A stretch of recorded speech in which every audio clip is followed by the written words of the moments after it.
Bab 334, Keagungan dilanggar. Setelah Nona Chu pergi, Harley Ye tertawa, tetapi tidak beristirahat, melainkan memanggil api spiritual petir surgawi. Segera, api spiritual dan petir surgawi menjadi tubuh inkarnasi api spiritual dan tubuh inkarnasi petir surgawi. Semuanya sudah siap. Harley Ye memandang mereka. Selanjutnya, aku akan menyampaikan semua rahasia yang aku tahu kepada kalian. Jangan malas. Tubuh inkarnasi api spiritual dan tubuh inkarnasi petir surgawi tidak bisa berbicara, tetapi mereka semua tersenyum. Tak lama kemudian Harley Ye memejamkan mata dan menggabungkan semua ilmu rahasia yang telah dipelajarinya sejak kultivasinya menjadi konsepsi seni, yang diturunkan ke api spiritual tubuh inkarnasi dan petir surgawi tubuh inkarnasi dalam bentuk kesadaran ilahi. Harley Ye tahu bahwa petir surgawi tubuh inkarnasi dan petir surgawi tubuh inkarnasi tidak lemah dalam diri mereka sendiri, tetapi mereka tidak memiliki seni rahasia yang kuat dan teknik misterius. Jika mereka semua banyak metode rahasia malam itu, mereka tidak akan dipukuli kembali ke bentuk aslinya oleh dua penyihir darah.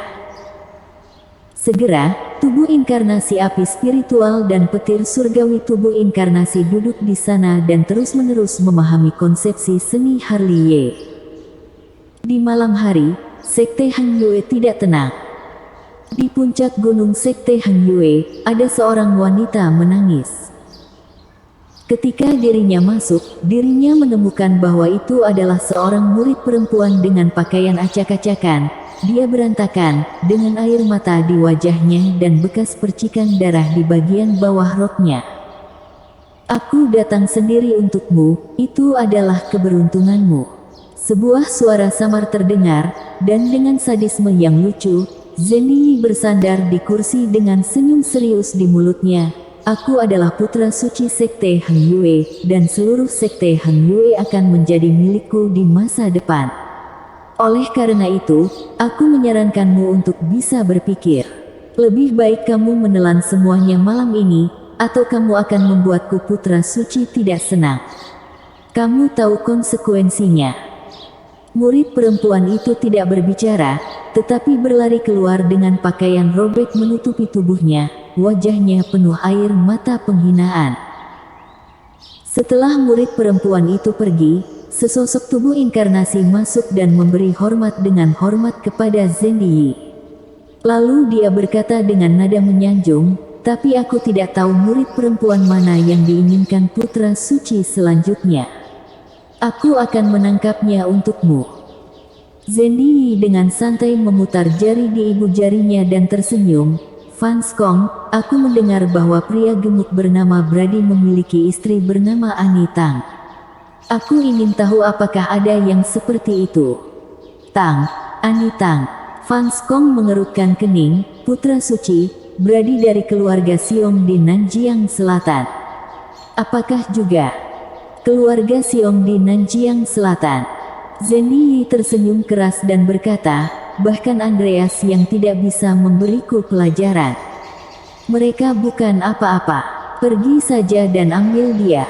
Jika sesuatu terjadi, ada orang-orang tua yang bertahan. Ingat, tangkap dia secara diam-diam. Jangan terlalu mencolok." "Ya."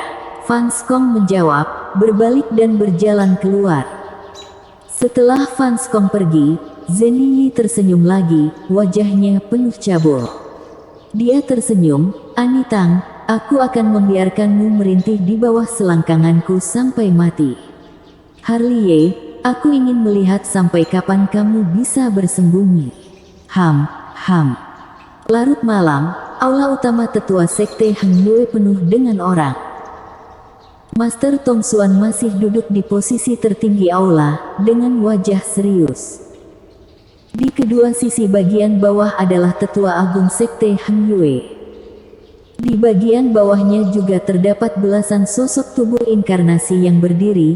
Jika dicermati, bukankah mereka adalah Andreas Yang, Freddy Su, Fen Sichu, Daoxuan dan Hen Qifeng? "Apa yang kalian katakan?" Master Tong Xuan memandang mereka dengan wajah muram. Apakah kalian mengabaikan aku atau pertemuan tetua untuk menghapus posisi putra suci Zendi Yi? Guru berwawasan luas. Andreas yang buru-buru berkata, fakta telah membuktikan bahwa Zendi Yi tidak memenuhi syarat untuk menjadi putra suci sekte Heng Yue. Ya, katakan padaku, bagian mana darinya yang tidak pantas? Master Tong Xuan mendengus dingin. Dia melanggar hukum. Sebelum Andreas yang membuka mulutnya, Master Daok Xuan berkata, sejak dia keluar dari gerbang, dia benar-benar tidak bermoral dan memperkosa murid perempuan sekte tersebut. Dia tidak layak untuk kejahatan ini. Itu bukan salahnya. Master Tong Xuan berkata dengan suara yang dalam, murid perempuan dari puncak spirit telah mengaku bahwa dia merayu Inang. Guru, salah siapa itu? Kami saling memahami di hati kami, dan tidak perlu menjelaskannya dengan kata-kata. Freddy Su membuka mulutnya, dan nada suaranya dingin, kalau begitu membalikkan benar dan salah. Apakah kamu tidak takut dengan hati kecewa para murid sekte? Apakah kamu tidak takut pada murid-murid tidak bersatu? Apakah kamu menanyaiku? Master Tong Xuan sedikit menyipitkan matanya, dan nada suaranya menjadi semakin dingin. Aku tidak ingin bertanya kepada siapapun. Aku hanya berbicara tentang sesuatu. Freddy Su berkata pelan, dia mengabaikan aturan sekte dan memperkosa murid-murid wanita, tidak memenuhi syarat untuk menjadi putra suci sekte Heng Yue, dan dia bahkan tidak memenuhi syarat untuk menjadi instruktur sekte Heng Yue kelak. Lancang. Segera setelah Master Tong Xuan menamparkan kursinya, dia tiba-tiba bangkit dan berteriak, dia sangat cocok menjadi Inang. Dia akan menjaga sekte Heng Yue di masa depan. Jika dia membuat kesalahan kecil, masa kalian tidak mau melepaskannya? Kesalahan kecil. Nalendra Dongfang, pemimpin puncak spirit, mencibir, mengangkat wajahnya dan menatap langsung ke Master Tong Xuan. Guru, apakah yang menyangkut nyawa manusia juga kesalahan kecil di matamu?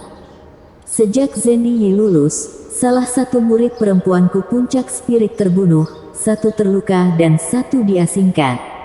Ini semua adalah mahakaryanya. Apakah aku murid yang buta atau kamu lemah untuk membedakan antara yang baik dan yang buruk? Nalendra Dongfang. Master Tong Xuan segera berteriak keras, yang membuat seluruh aula mengaum. Dia adalah leluhur sekte Heng Yue. Kehormatan tertingginya tidak dapat diganggu-gugat. Dia belum pernah dikhotbahkan seperti ini. Nalendra, dia adalah seorang guru. Tidakkah kamu tahu bagaimana hormati guru, dan prinsip-prinsip yang harus diikuti dalam bimbingan guru? Di seberang sana, seorang tetua agung bergumam. Hormati guru dan prinsip-prinsip yang harus diikuti dalam bimbingan guru. Nalendra Dongfang mencibir dan menatap langsung ke yang lebih tua. Bolehkah aku bertanya kepada paman guru apakah menghormati guru dan menghargai moralitas dapat menghidupkan kembali nyawa muridku? Kalian menjadi guru adalah menjadi model dan model bagi orang untuk belajar dalam hal moralitas dan perilaku, melindungi orang berdosa. Bagaimana caranya bisakah kami menghormati kalian? Kamu, tetua agung tersipu mendengar kata-kata Nalendra Dongfang. Segera, suasana di aula ditekan secara ekstrim. Lagi pula, Andreas yang mendongak dalam diam dan berkata dengan lembut, Guru dan guru paman, kami sangat menyarankan agar kita menghapus posisi Zendi Yi sebagai putra suci dan membiarkan Harley Ye dari puncak gadis giok melakukannya. Harley Ye lagi. Untuk beberapa alasan, Master Tong Xuan sangat marah ketika dia mendengar nama itu. Itu karena murid ini, beberapa murid-murid pewarisnya, melanggar otoritasnya lebih dari satu kali, yang membuatnya marah tanpa alasan. Kenapa dia harus menjadi putra suci sekte Heng Yue? Master Tong Xuan berteriak dengan marah dan menatap tajam ke arah Andreas Yang dan mereka. Dia adalah Dewa Pil. Bagaimanapun, Freddy Su berkata pelan, dia adalah Chen Ye Haotian yang legendaris. Penguasa kota Danceng secara pribadi telah meminta gelarnya. Aku tidak tahu apakah identitas ini dia dapat memenuhi syarat. Harley Ye adalah Chen Ye Haotian. Tiba-tiba, ada banyak kebisingan di aula.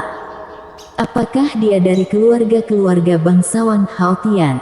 Ini murid sekte Heng Yueku bahkan menghasilkan seorang dewa pil, yang gelarnya lebih tinggi dari Raja Pil. Kalau begitu, bukan tidak mungkin dia menjadi putra suci sekte Heng Yue. Kurasa tidak, dibandingkan dengan Harley Ye, aku pikir inang yang paling cocok, Zhen Yi, adalah kandidat yang paling cocok. Jadi, kalian menungguku karena hal ini. Master Tong Xuan di kursi tinggi memandang Andreas Yang dan mereka dengan mencibir.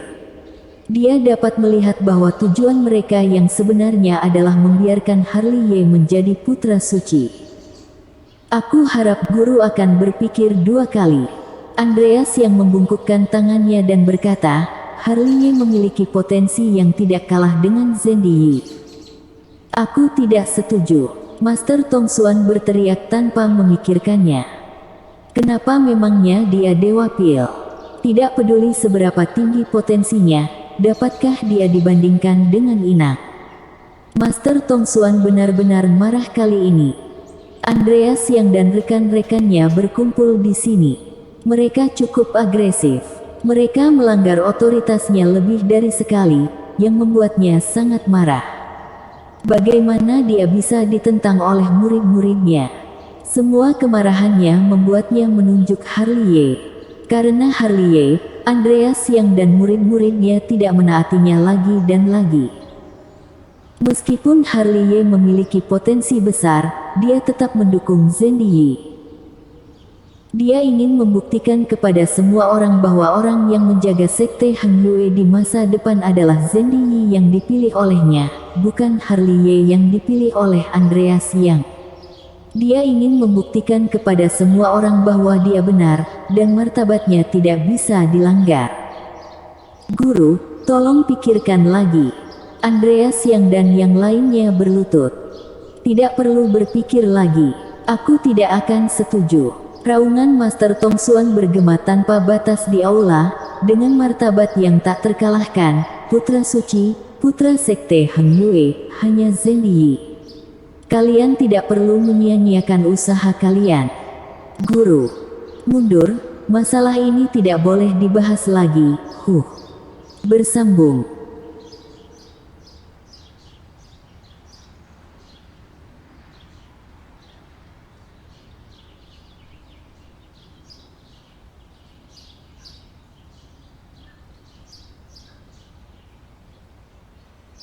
Bab 335. 3 formasi. Tolong semangat dan jangan bermalas-malasan. Di hutan bambu kecil, Harley Ye belum tidur. Sambil mengunyah buah spiritual, dia melingkari api spiritual tubuh inkarnasi dan petir surgawi tubuh inkarnasi. Aku telah memberikan semua yang bisa aku ajarkan kepada kalian. Di masa depan, kalian harus ikut bertarung denganku.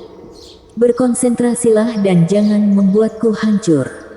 Ayo, keluar dan bernapas.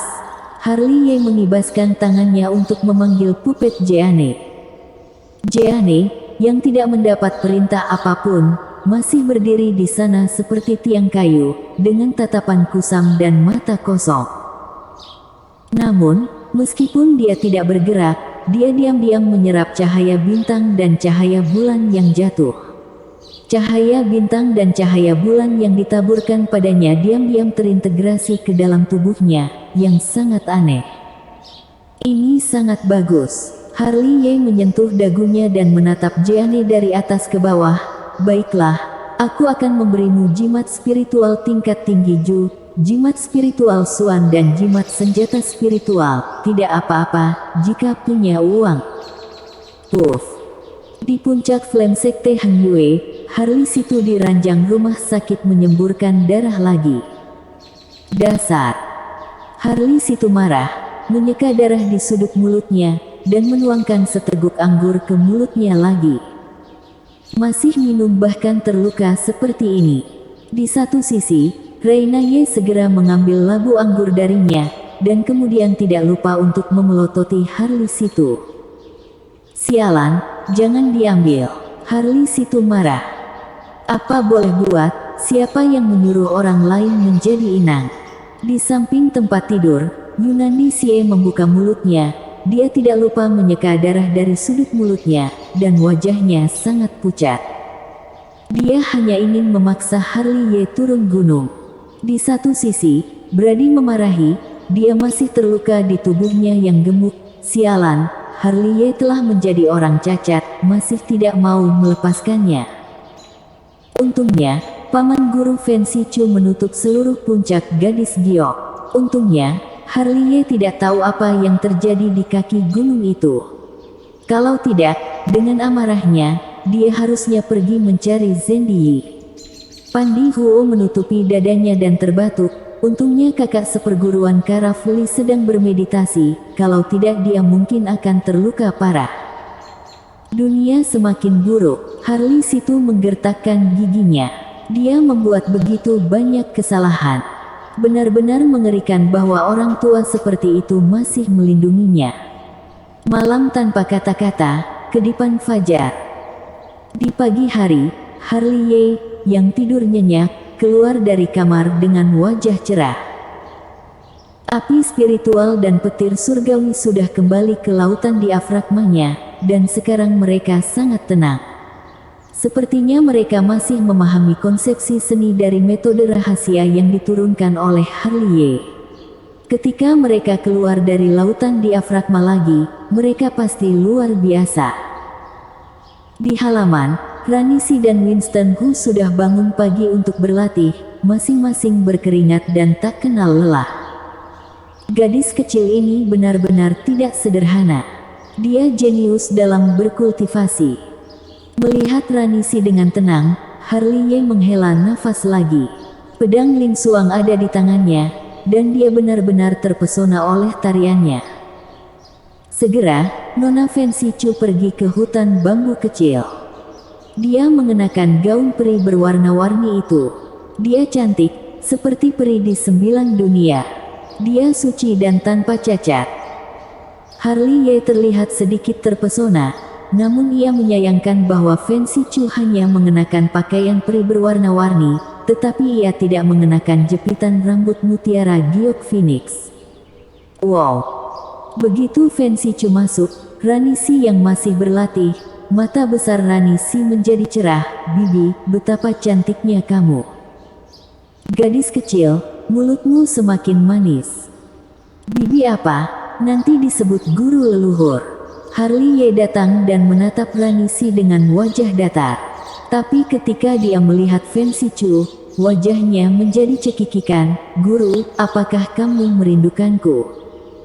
Apakah kamu terlalu banyak berpikir? Fancy Chu berkata seolah-olah tidak terjadi apa-apa, yang membuat Harley Ye sangat canggung. Melihat Harley Ye terpaksa menyerah, Ranisi di samping tidak lupa menutup mulutnya dan mencibir. Pergi berlatih. Harley Ye melambai pada Ranisi. Baiklah. Ranisi tersenyum lagi dan terus menarikan pedang Ling Suang di tangannya. Di sini, Harley Ye telah berkumpul di depan Fancy Chu dan menggosok tangannya dan tersenyum. Guru, aku ingin turun gunung untuk berjalan-jalan hari ini. Jangan turun gunung. Fancy Chu berbisik pelan. Tidak. Kamu benar-benar ingin menempatkanku di bawah tahanan rumah di gunung. Harley Ye menatap Fancy Chu dengan wajah sedih. Sudah kubilang, ketika Lancy selesai bersemedi, dia akan menurunkanmu dari gunung. Nona Chu mengeluarkan suara yang panjang. Aku tidak mengerti. Harley Ye menggaruk kepalanya. Aku tidak bisa turun gunung. Apakah ada hubungan langsung dengan dia selesai semedi? Kamu tidak diizinkan turun gunung kecuali dia selesai. Jika aku tahu ini, aku mungkin juga akan tinggal di kota Danceng selama beberapa hari lagi. Wajah Harley Ye terkulai. Pak Tua Lewi dan akan memperkenalkan istri kepadaku. Aku tidak akan kembali sampai pernikahanku. Yo, mendengar ini, Fancy Chu memandang Harley Ye dengan senyum dan minat. Nak, kamu sangat peduli untuk semua orang secara luas. Lumayan. Harley Ye tersenyum kering. Seorang kultivator juga manusia. Masalah fisiologis harus selalu dipecahkan. Harley Ye, sebenarnya, tidak ada yang salah dengan menjadi pemimpin kota Danceng. Fancy Chu menarik napas dalam-dalam. Dalam kata-katanya, topiknya berubah sedikit dengan cepat, sehingga Harley Ye tidak bereaksi untuk sementara waktu. Dia menggaruk kepalanya dan menatap Fancy Chu dengan ragu. Guru, apakah kamu menyembunyikan sesuatu dari muridku? Aku bisa menyembunyikan apa darimu? Fancy Chu mengangkat bahu dan mencoba yang terbaik untuk terlihat santai, tetapi tidak peduli bagaimana dia berperilaku. Dia tidak berani menatap mata Harley Ye, seolah-olah dia merasa bersalah. Ya, pasti ada. Kepalamu. Fancy Chu melirik Harley Ye dan berkata, jangan curiga. Jika kamu punya waktu, kamu sebaiknya berlatih lebih banyak. Konsolidasikan pencapaian alam Zen Yang dan latih teknik pembuatan pil. Ketika sampai kultivasi, Harley Ye tidak bisa menahan menggosok tangannya dan tertawa. Guru, apakah kamu memiliki formasi teknik hitam, yang merupakan jenis yang digunakan 2 atau 3 orang bersama-sama? Untuk apa kamu menginginkan ini? Fancy Chu memandang Harley Ye dengan rasa ingin tahu. Ada gunanya. Harley Ye tersenyum. Dia ingin formasi teknik hitam itu. Tentu saja, dia ingin mereka dipersiapkan untuk tubuh inkarnasi Sanxing, tubuh inkarnasi api spiritual dan petir surgawi tubuh inkarnasi. Yang terbaik bagi mereka untuk berlatih formasi rahasia kombinasi atau rahasia penyegelan. Jangan katakan, memang benar ada. Kali ini, Fancy Chu sangat lugas dan menyerahkan 3 jilid rahasia kepada Harley Ye. Harley Ye tersenyum dan buru-buru mengambil alih. Dia melirik 3 jilid rahasia, formasi Yin Yang Tai Chi, formasi penakluk iblis Sanxing, formasi segel surga dan bumi. Guru, aku tidak terbiasa dengan kamu yang begitu lugas kali ini. Harley Ye berkata entah dengan sengaja atau tidak sambil membolak-balik salah satu jilid rahasia. Omong kosong, aku selalu lugas, kata Fancy Chu dengan marah. Wajar, bukan tanpa alasan Fancy Chu begitu lugas. Yang paling penting adalah dia perlu menemukan sesuatu untuk Harley Ye lakukan, atau dia akan turun gunung lagi. Jika dia turun gunung, dia pasti tahu sesuatu yang mereka tidak ingin dia tahu. Itu pasti akan menuntun ke perang besar. Pelan-pelan baca. Fancy Chu menarik napas dalam-dalam, tidak mengganggu Harley Ye, berbalik dan pergi. Bersambung.